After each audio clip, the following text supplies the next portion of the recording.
What's really behind the trade war? You've probably heard the term trade war thrown around, right? But what actually is it?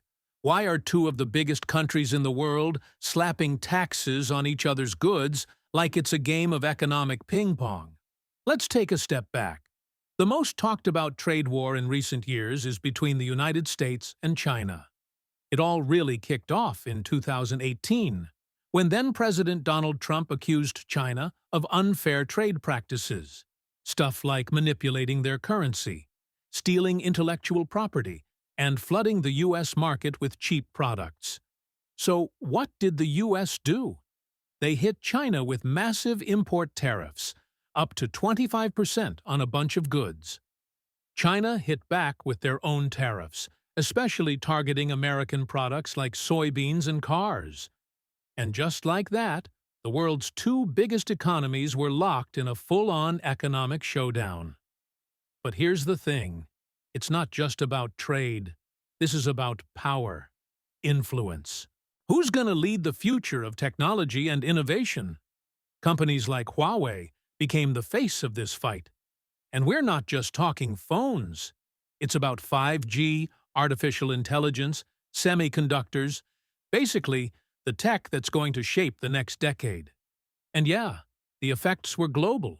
Prices went up, supply chains got messy, and suddenly a ton of companies started shifting production out of China.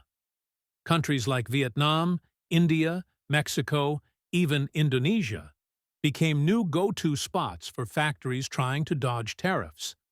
Sounds like a win for some countries, right? Well, yes and no.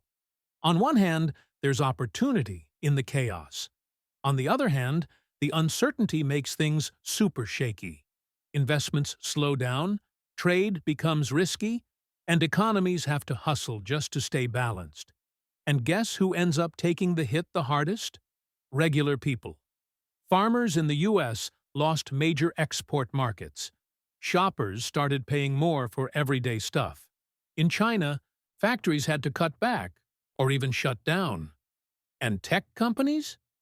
They got stuck in the middle of global politics they couldn't control. So what does all of this mean for us?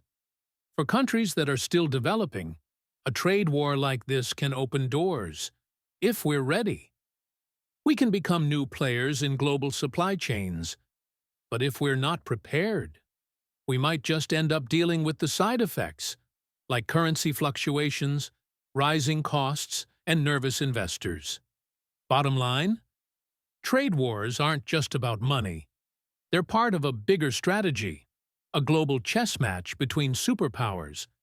And whether we like it or not, the rest of us are on that board too. So don't just watch, understand it. Because what's happening in these trade wars? It's shaping the future of the world economy. And the people who get it, they'll be the ones who thrive.